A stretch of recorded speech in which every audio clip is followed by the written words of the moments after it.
We got a read on the economy this morning. 156,000 jobs were created in the month of September. Joining us now, Andy Green. He's with the Center for American Progress. He is a Clinton supporter. Andy, welcome to the program. Good to have you with us, sir. Thank you. Thank you so much. I've asked Democrats and Hillary Clinton supporters one question consistently, and I'm not sure I've always got the best answer. I want to know, I want you to explain to me how Hillary Clinton's plan of raising taxes and spending more money on an infrastructure budget, tell me how that produces 4% growth. Can you do that? Well, I mean, it's very simple and easy to understand. If we go back 8 years, the economy was losing more than 400,000 jobs, and that was after a track record of deregulation, That's a talking tax point, cuts. I'm sorry, that's a talking point. I asked you very clearly, look, what's the growth plan? How will Hillary's plan of spending more, raising taxes, and the infrastructure budget, how will that give me 4% growth? It's very simple. It puts people to work. When we have an economy that has been creating jobs, but there's still a lot of people out there that would like to work, that are not able to work, and frankly, when you see the job creation, you'll see pressure on wages, and those will go up. So as that positive cycle happens, more people have money in their pocket, they can go out and invest, they can go out and buy things. 70%, 75% of our economy is consumer driven. So as we invest, it's a very simple Keynesian economics, and it works very well. Right, but no, it hasn't worked well. For the last 8 years, we've had a lot of government spending, we've had higher taxes, and we've never got better than 2% growth. And now we're down to 1% growth. What you're offering, what Hillary Clinton, well, come on, what Hillary Clinton is offering is more of the same. Why will it suddenly give me 4% growth? Why suddenly 4% growth?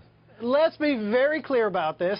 The last 6 out of the 8 years have had the Republicans in control of the House of Representatives. They have engaged in fiscal austerity, that have cut spending, that have lowered the amount of money going into the economy, going into ordinary people's pockets. So the fact that we're at 2% growth is actually an incredible success story about the Obama administration's policies they put in during the first 2 years. And if we actually had really vigorous progressive economic policies, we absolutely would be in much higher growth. The problem right now is that we simply have not invested enough into ordinary people. Spent enough is what you're really saying, isn't it? It's very simple. If you have money flowing to the economy and we're able to reduce the amount of income inequality, the wealthy have done very well. Donald Trump's economic policies flow overwhelmingly the top 1%. Look, what we're talking about is trying to grow the economy. Absolutely. Your plan is to continue spending a lot of government money and raising taxes on the wealthy. That's your plan. Why? The other way around is you cut taxes vigorously for individuals and corporations. That puts a great deal of money into private hands, which will go into private enterprise to grow the economy just like it did under Ronald Reagan. What's wrong with that plan? Other than, oh, it's good for Donald Trump and it's good for the rich, etc., etc. But it does produce growth, doesn't it? It just doesn't work. We did that in the 2000s under George W. Bush, and it was one of the reasons why we had the greatest financial crisis since the 1930s. You think that tax cuts created the crisis of 2007, 2008? Tax cuts did that? Really?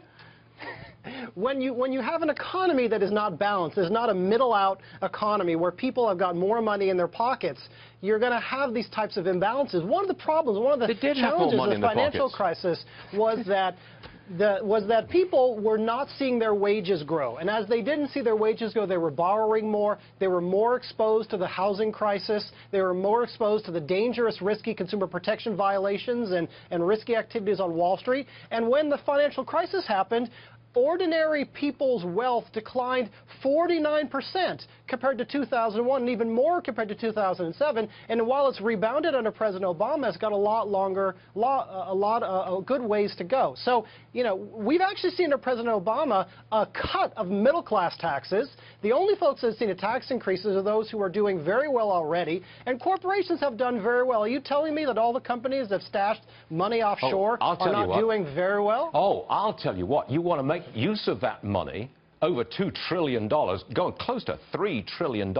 You want to bring that money back. You want to make use of it in America's economy. The way to do that is to cut the corporate tax rate. Cut it down to 15%. That'll do it. Last word to you. I've got 20 seconds before we go to President Obama. Go.